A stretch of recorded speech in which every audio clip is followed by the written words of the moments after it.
I held that crumpled plane ticket in my trembling hands while my cousins screamed at each other over millions of dollars they hadn't earned. And all I could think was, Grandma Beatrice, what were you trying to tell me? Let me back up, because you need to understand how I got here.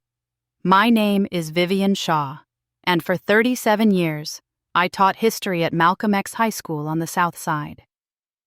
I lived in the same modest brick house my late husband Jerome left me, drove a 2005 Honda with a dent in the passenger door, and spent my Sundays at Rising Hope Baptist Church, where I'd been a member since I was 6 years old.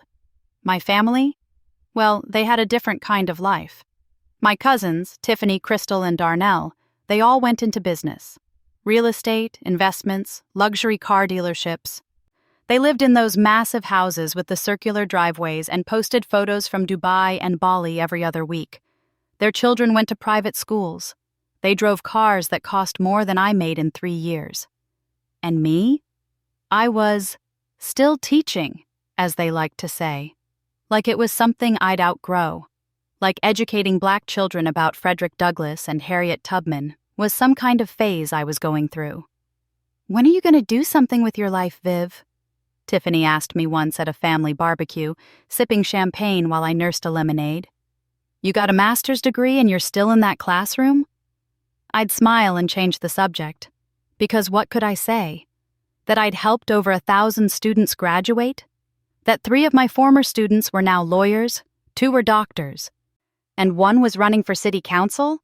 That I'd spent my own money on winter coats for kids whose parents couldn't afford them? Numbers in a bank account meant more to them than lives changed. But Grandma Beatrice understood. She always understood. She'd visit me twice a month, sitting at my kitchen table drinking sweet tea and telling me stories about her life. About growing up in Mississippi during Jim Crow. About moving north during the Great Migration. About meeting my grandfather, or the man I thought was my grandfather, at a church social in 1960. "Vivian, baby," she'd tell me, "real wealth ain't about what you got. It's about who you are when nobody's watching." I thought I knew what she meant. I had no idea. Grandma Beatrice passed away 3 weeks ago at 92 years old. Peacefully, in her sleep, in the big house she'd bought with cash back in 1975. The house my cousins had been eyeing for years. The funeral was at Rising Hope, packed with church members, neighbors, and old friends. I sat in the front pew, crying genuine tears while my cousins checked their phones and whispered about property values. After the service, at the repast, Pastor Williams announced that Grandma's lawyer would be reading the will. That's when everything changed. Mr. Kensington was a white man in an expensive suit who looked like he'd never set foot on the South Side before. He opened his briefcase with hands that shook slightly, like he knew what was about to happen and dreaded it. "Beatrice Washington left very specific instructions," he said, his voice barely audible over the murmur of the crowd. Tiffany sat up straight, smoothing her designer dress. Crystal nudged Darnell, smirking. They'd already been planning how to split the house. "To my grandson, Darnell Washington," Mr. Kensington read, "I leave $3 million in cash and stock investments." The room gasped. Darnell jumped up, pumping his fist.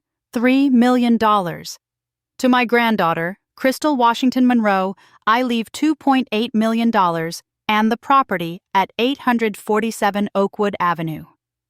Crystal burst into tears, hugging her husband. The Oakwood property was worth at least another $1 million. "To my granddaughter, Tiffany Washington Cole, I leave $2.5 million and my entire jewelry collection, valued at approximately $800,000. Tiffany screamed. Actually screamed. People started taking videos. I sat there, numb. Not because I expected millions, I never did, but because Grandma Beatrice had given them everything, and I was starting to realize what that meant for me. And to my granddaughter, Vivian Shaw. The room went silent. Every eye turned to me. Mr. Kensington pulled out an envelope. A single, thin envelope. "I leave 1 first-class plane ticket to Rome, Italy. One way. Non-transferable." He handed me the envelope. I stared at it. The paper was expensive, cream-colored, but inside was just a ticket. One ticket. To Rome. For a moment, nobody moved. Then Tiffany started laughing. "A plane ticket?" She cackled, loud enough for everyone to hear. "Girl, you spent your whole life being her favorite, and you got a plane ticket?" Crystal joined in. "One way too?" "Grandma basically said, 'Get out and don't come back.'" Darnell was trying not to laugh, but I could see his shoulders shaking. "Man, I'm sorry, Viv, but that's cold. That's ice cold." The entire room erupted in laughter and whispers. I felt my face burning. Felt every eye on me, every phone camera recording my humiliation. Mr. Kensington looked uncomfortable. "There's a letter as well," he said quietly, handing me a sealed envelope with my name written in Grandma's handwriting. But I couldn't read it. Not there. Not with everyone laughing at me.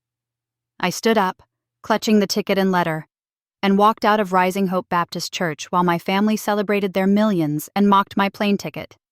I cried the whole drive home. That night, I sat at my kitchen table, the same table where Grandma had drunk sweet tea and told me stories, and I finally opened her letter. The handwriting was shaky but clear. "My dearest Vivian, by now you've heard the will. By now your cousins are celebrating, and you're wondering why the grandmother who loved you left you nothing but a ticket to Rome. Baby girl, I left you everything.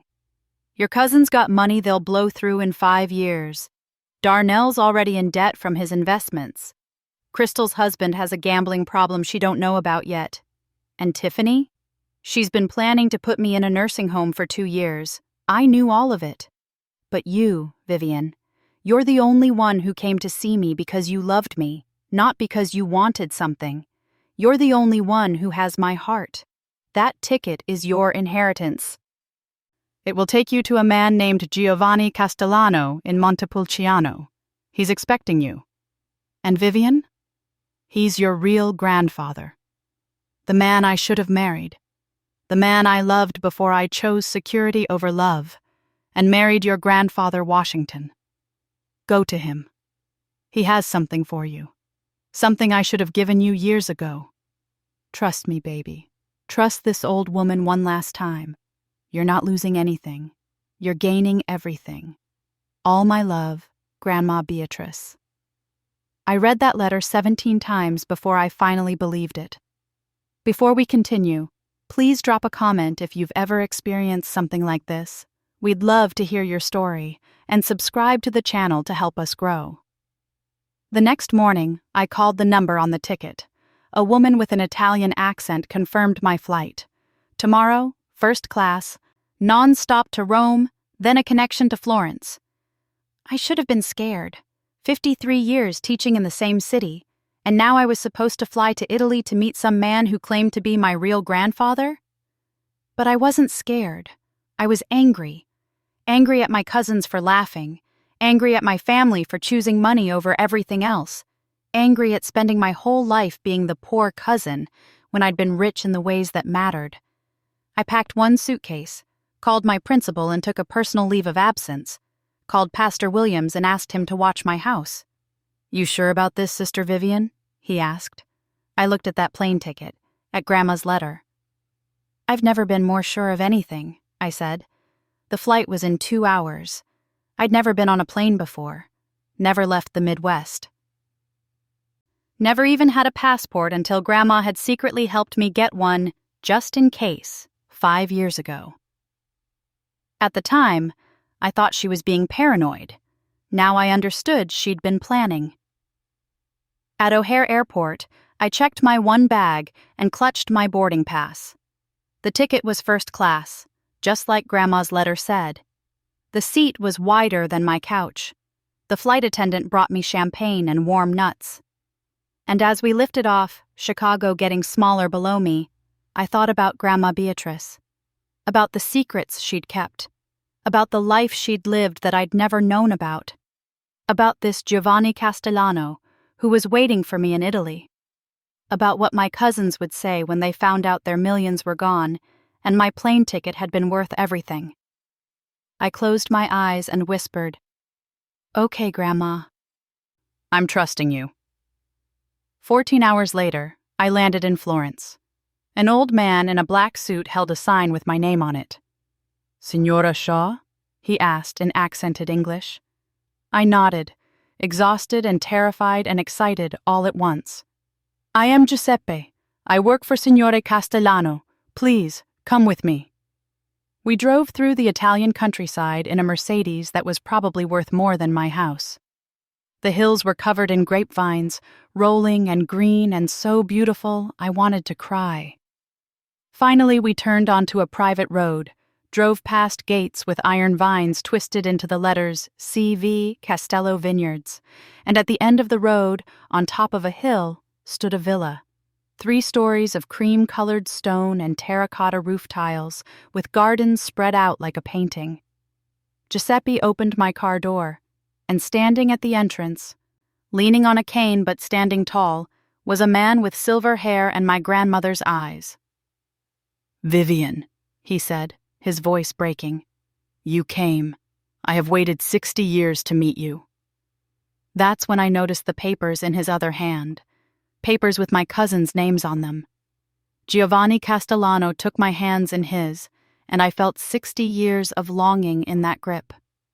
His eyes, Grandma Beatrice's eyes, the same warm brown, filled with tears as he studied my face. "You have her smile," he whispered. "Dio mio, you have her beautiful smile." I couldn't speak, couldn't process. This man, this stranger in an Italian villa, was my grandfather, not Washington, the stern man who died when I was 12 and barely spoke to me. This man? "Please come inside," Giovanni said, gesturing to the villa. "We have much to discuss, and Giuseppe tells me you have had a very long journey." The interior of the villa took my breath away. Marble floors, oil paintings that looked older than America, furniture that belonged in museums. But it wasn't cold or showy like my cousins' houses. It was lived in, loved. There were books everywhere, photos on the walls, flowers and vases. It was a home. Giovanni led me to a sitting room with windows overlooking the vineyards. The sunset painted everything gold and purple. He poured us both wine from an unlabeled bottle. "This is from our 1985 harvest," he said. "The year you were born. Beatrice sent me a photograph of you as a baby, and I opened this bottle. I told myself I would save it until the day I could share it with you." I took a sip. It was the most beautiful thing I'd ever tasted. "I don't understand," I finally said. "Grandma was married to Granddad Washington. She had 3 children with him. How are you?" Giovanni settled into his chair, and I saw how old he truly was. 93, maybe 94, but sharp, alert, grieving. "I met Beatrice in 1955, he began. "I was studying architecture at a university in Chicago. She was the most magnificent woman I had ever seen, singing in a church choir. We fell in love." He smiled at the memory, but it was a sad smile. "We were going to marry. I had already bought the ring. But then my father became ill, and I had to return to Italy to manage the vineyards. I begged Beatrice to come with me. But it was 1955, Vivian. A black woman married to an Italian man? In Mississippi where her family lived? In Italy where my traditional family would have objected?" He shook his head. She was terrified. Not for herself, she was never afraid for herself, but for the children we would have. She did not want them to grow up in a world that would hate them for existing. I felt tears sliding down my cheeks. I knew that fear, had felt it my whole life. So she married Washington instead, a good man from a good family, safe, acceptable. And I stayed in Italy and eventually married a woman my family approved of. We both tried to move on. "But you didn't," I said quietly. "No," Giovanni admitted. "We wrote letters for 40 years. Secret letters. She told me about her children, her grandchildren. She told me about you, Vivian. about how you reminded her of who she used to be before she chose safety over love. He pulled out a box from beside his chair. Inside were hundreds of letters, all in Grandma's handwriting. She told me about your teaching, about the children you helped, about how you stayed in that neighborhood when everyone else left because you believed in those kids. She was so proud of you. I couldn't stop crying. When her husband died 10 years ago, Giovanni continued, she came to visit me, just once. We spent 2 weeks together, here in this villa. It was like we were young again. And before she left, she made me promise something. He reached for the papers he'd been holding when I arrived. She made me promise that when she died, I would give you what should have been yours all along. And she made me promise to tell you the truth about your cousin's inheritance. My heart stopped. What truth? Giovanni's expression hardened. Vivian, your grandmother was many things, but she was not foolish. She knew exactly what kind of people her other grandchildren had become. She knew about Darnell's failed investments, Crystal's husband's gambling debts, Tiffany's plans to put her in a home and sell her house. I felt sick. So she set a trap, Giovanni said. With the help of her lawyer, Mr. Kensington, she created what appeared to be a very generous inheritance. $3 million for Darnell, $2.8 for Crystal, $2.5 for Tiffany. But, I whispered, but the accounts are empty, Vivian, completely empty. She moved the money months ago, moved it here, to Italy, into accounts she created in your name.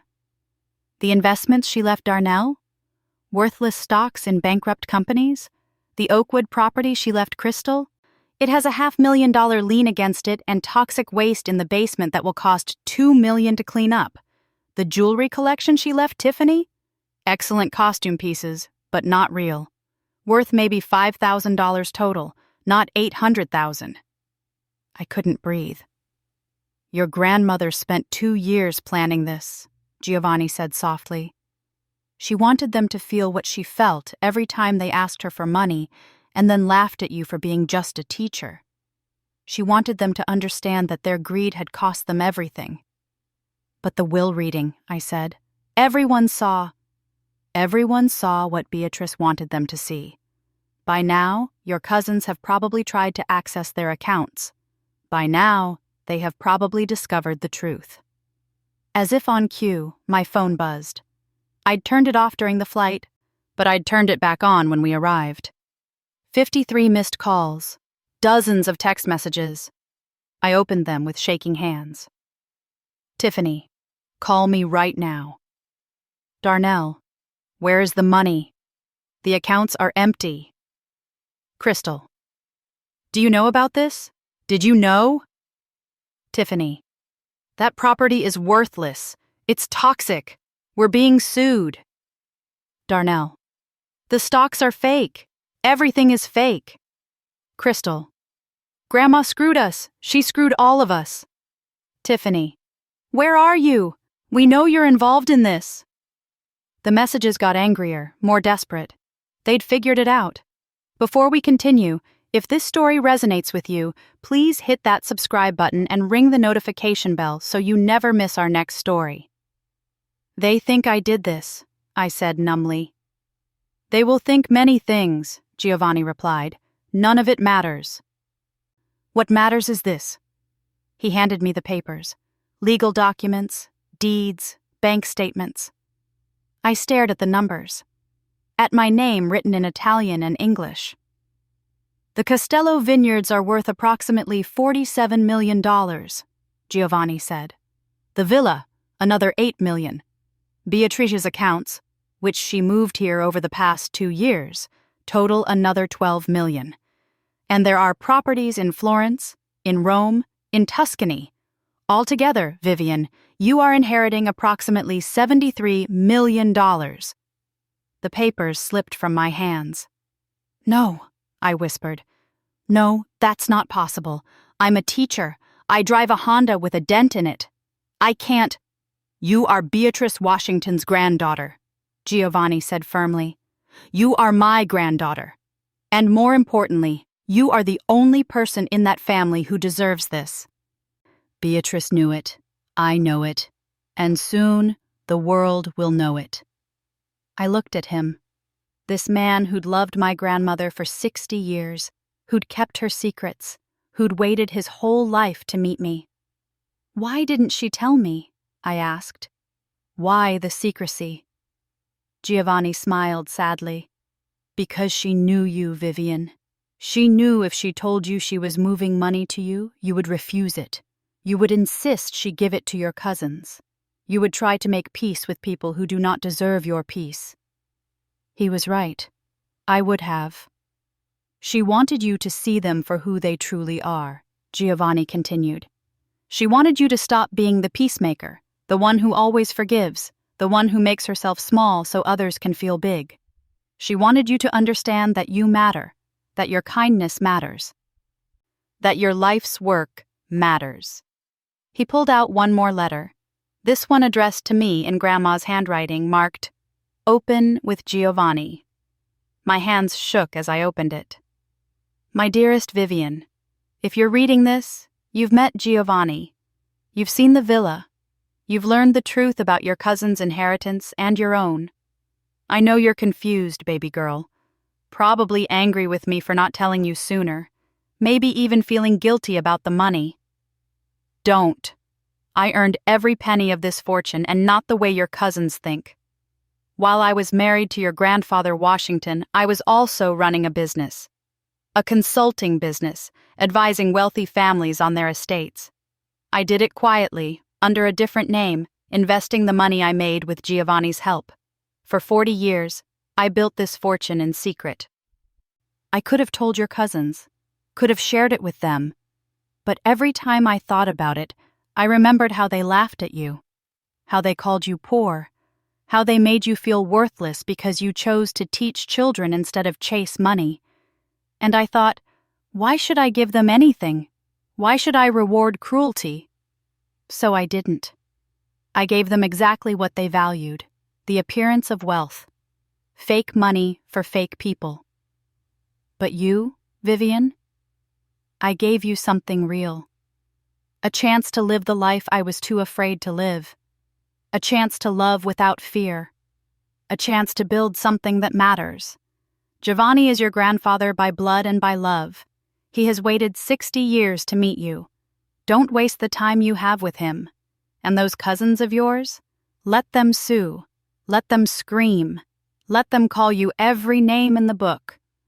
You won, not because you have money now, but because you never needed it to be wealthy. I love you, baby girl. Live your life. Be happy. And remember, real wealth is who you are when nobody's watching. Your Grandma Beatrice. I folded the letter carefully, crying so hard I could barely breathe. Giovanni moved to sit beside me, putting his arm around my shoulders like he'd done it 1,000 times before. "She loved you very much," he said quietly. "I know," I whispered. We sat like that for a long time, watching the sun set over the vineyards, drinking the wine he'd saved for 38 years. My phone kept buzzing with calls and texts from my cousins, from Tiffany's lawyer, from family members who'd heard the news and wanted to know if I'd really inherited everything. I turned it off. "What happens now?" I asked Giovanni eventually. He smiled. Now I teach you about wine, about this land, about the family business you will inherit when I'm gone. Now you decide if you want to go back to Chicago or stay here in Italy. Now you live, Vivian. You finally live. And my cousins?" Giovanni's smile turned cold. "Your cousins will discover that the legal team Beatrice hired is very, very good. They will try to contest the will. They will lose. They will try to sue you for fraud. They will lose. They will try to paint you as the villain in this story." He squeezed my hand. "But you know the truth, and that is all that matters." That night, I slept in a bedroom that overlooked the vineyards, in a bed with sheets softer than anything I'd ever felt. And I dreamed of Grandma Beatrice, young and beautiful, standing in a vineyard with Giovanni, laughing like she had no cares in the world. When I woke up, There was an email waiting for me from Mr. Kensington. The subject line read, "They're coming for you." I opened Mr. Kensington's email with my heart pounding. "Ms. Shaw, your cousins have retained the law firm of Morrison and Associates to contest your grandmother's will. They are claiming undue influence, mental incompetence, and fraud. They are also threatening to file criminal charges against you for conspiracy to defraud. I need you to know, they have no case. Your grandmother was of sound mind, and every document was properly executed. However, they are making a lot of noise, and this noise is reaching the media. I'm attaching several news articles that have been published in the last 12 hours. I'm sorry you have to see these. Please call me at your earliest convenience. We need to discuss strategy. Harold Kensington." My hands shook as I clicked on the first attachment. It was from a Chicago news website. Local teacher accused of stealing grandmother's millions. The article was full of lies. According to Tiffany, Crystal, and Darnell, I had manipulated Grandma Beatrice, isolated her from the family, convinced her to change her will while she was clearly suffering from dementia. "Vivian was always jealous of us," Tiffany was quoted saying. "She couldn't stand that we were successful while she was just a teacher. So she poisoned our grandmother against us." There were photos of my cousins, looking devastated and victimized. And there was a photo of me from my school ID, looking tired and old. The comments section was brutal. "These teachers are always so entitled. She probably deserves it, teachers work hard. Family drama is so messy, they're all probably terrible. I bet the grandmother knew exactly what she was doing, lol, I felt sick." Giovanni appeared in the doorway with coffee and fresh bread. He took one look at my face and set the tray down. "They have begun," he said. It wasn't a question. I showed him the articles. He read them carefully, his expression never changing. Then he set down my phone and looked at me. "Vivian, I must ask you something important. Do you want to fight them? Because if you do, we will win. But it will be ugly. They will say terrible things about you. They will try to destroy your reputation. They will make your life very difficult." He paused. "Or you can walk away. You can give them some money, not what Beatrice left them, but enough to make them go away. You can buy peace." I thought about that. Thought about how easy it would be to just write them each a check. To be the peacemaker again. To make myself small so they could feel big. Then I thought about Grandma Beatrice, building a secret fortune for 40 years. Planning this for 2 years before she died. Trusting me with the truth. "No," I said firmly. "No, I'm not giving them anything. Grandma didn't want them to have it, and neither do I." Giovanni smiled. "Good. Then we fight." The next 3 weeks were a nightmare. My cousins went on every local news station that would have them. They cried about their stolen inheritance. They painted me as a manipulative villain who'd taken advantage of a sick old woman.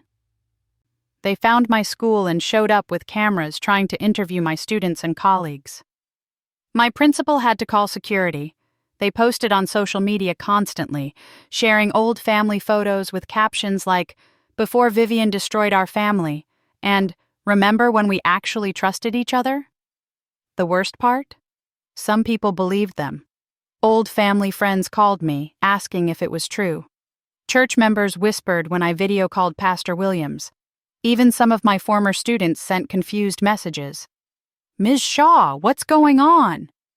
I wanted to defend myself, wanted to tell everyone the truth. But Mr. Kensington told me to stay silent until the court hearing.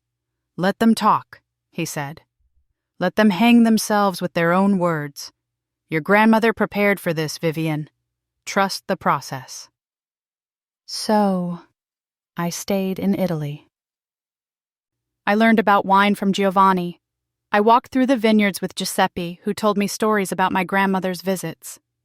I video called my real friends, the ones who knew me and ignored everyone else. And I waited. The court date was set for 6 weeks after Grandma's funeral. Mr. Kensington flew me back to Chicago first class. Giovanni wanted to come, but his doctor said the trip would be too difficult at his age. "You don't need me there," he told me the night before I left. "You are Beatrice Washington's granddaughter. You are a Castellano. You are stronger than they will ever be." I landed in Chicago on a gray November morning. Mr. Kensington picked me up personally, driving me straight to the courthouse. "How do you feel?" he asked. "Terrified," I admitted. He smiled. "Good. That means you understand what's at stake. But Vivian, I need you to trust me today. No matter what happens in that courtroom, no matter what they say, I need you to stay calm. Can you do that?" I nodded, even though I wasn't sure I could. The courthouse was packed, news cameras everywhere. My cousins had turned this into a media circus, and they were loving every second of it. Tiffany, Crystal, and Darnell sat with their lawyer, a sharp-dressed white man named Richard Morrison, who looked like he charged $1,000 an hour. They were dressed conservatively, playing the role of grieving, wronged grandchildren. When they saw me walk in, Tiffany whispered something to Crystal, and they both laughed. I sat down next to Mr. Kensington and tried to breathe. The judge was a black woman in her 60s named Judge Loretta Price. She looked at the packed courtroom with obvious distaste. "I understand this case has attracted considerable media attention," she said dryly. "Let me be clear. I don't care. I care about the law and the facts. Nothing else. Mr. Morrison, you're contesting the will?" Morrison stood up, smooth and confident. "Yes, Your Honor. We believe that Beatrice Washington was not of sound mind when she executed this will. We have evidence that she was suffering from dementia and that Ms. Vivian Shaw exercised undue influence over her to fraudulently obtain her inheritance." "Evidence?" Judge Price asked.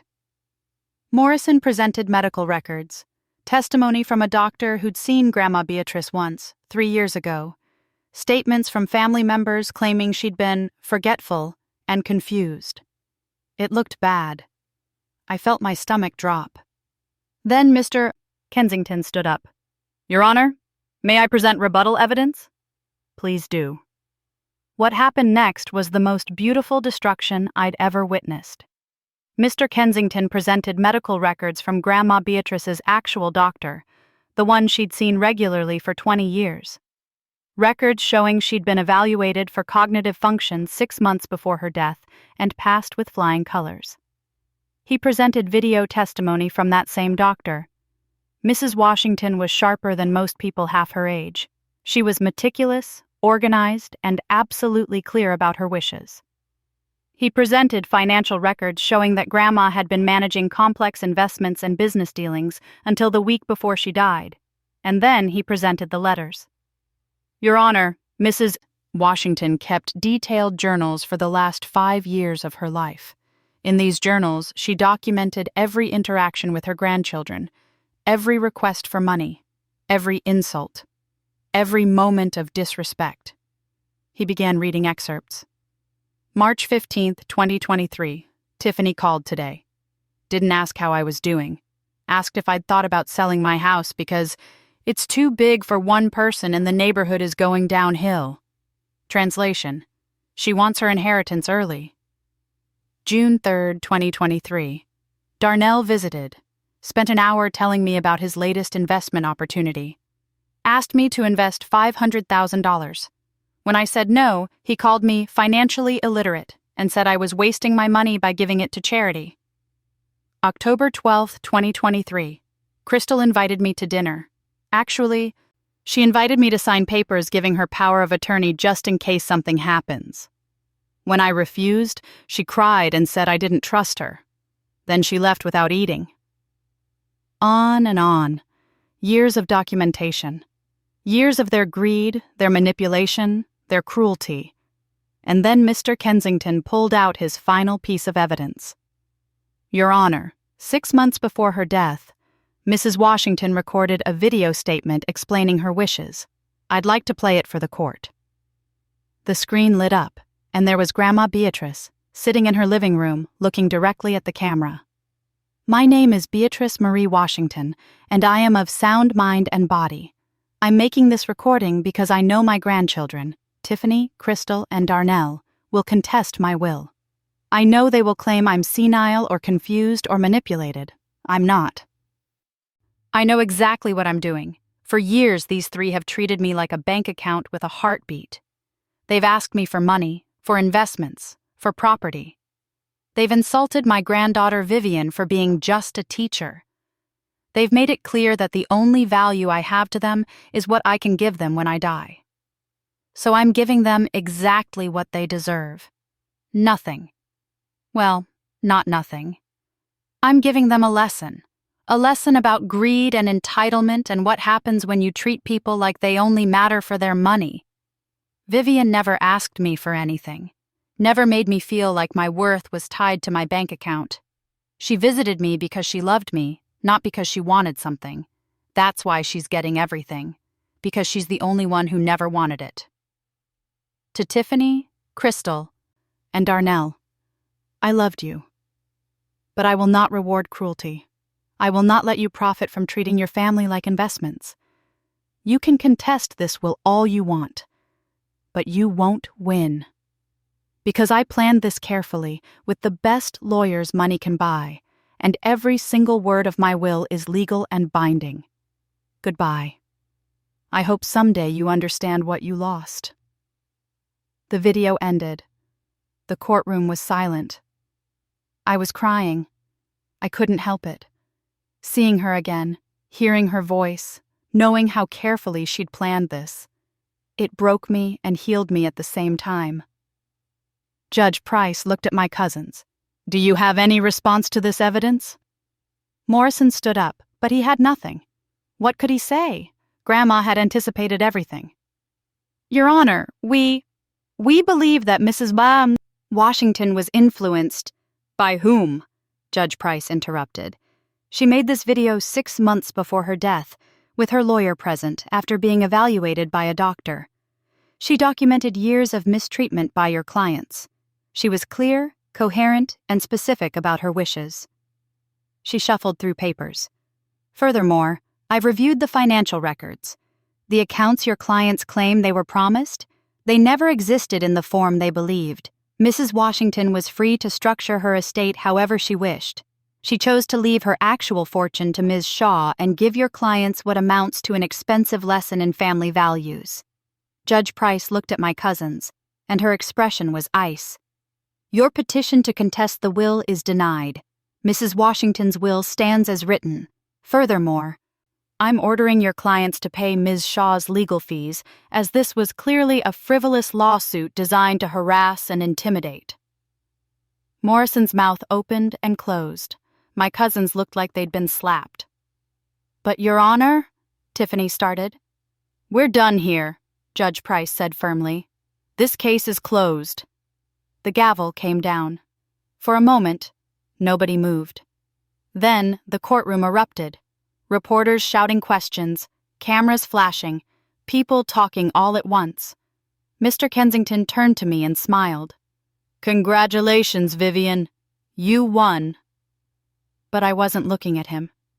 I was looking at my cousins. Tiffany was crying, but not sad tears, angry tears. She stood up and marched toward me, her face twisted with rage. You think you won? She hissed. You think Grandma choosing you means something? You're still just a teacher, Vivian. You're still nothing.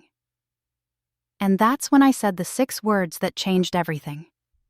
I stood up, looked her right in the eye, and said, I never needed to be more. Tiffany froze. I never needed millions to matter, I continued, my voice steady. I never needed a mansion to have worth. I never needed designer clothes to have dignity. I was enough exactly as I was. And Grandma knew it. That's why she chose me. I looked at Crystal and Darnell, too. You spent your whole lives chasing money and looking down on me. But I was rich the whole time. Rich in love. Rich in purpose. Rich in the knowledge that my life meant something beyond a bank account. I picked up my purse. Grandma didn't choose me because I was perfect. She chose me because I never thought money was the point. And now I have both, the money and the knowledge that I earned it by being exactly who I am. I turned to leave, then looked back one more time. I hope someday you understand what you lost. But honestly, I'm not waiting around to find out. I walked out of that courtroom with my head high, with cameras flashing, with reporters shouting questions I didn't answer. Mr. Kensington caught up to me outside. "That was quite a speech," I smiled. "Grandma would have liked it." "She would have loved it," he corrected. 3 months later, I'm sitting on the terrace of the villa in Tuscany, drinking wine from Giovanni's vineyard and watching the sunset paint the hills gold. I decided to take a sabbatical from teaching. Maybe I'll go back someday, maybe I won't. For now, I'm learning about wine and Italian and the family business I'm inheriting. Giovanni is teaching me everything, not just about vineyards, but about life, about love, about the choices Grandma made and the life she wished she'd lived.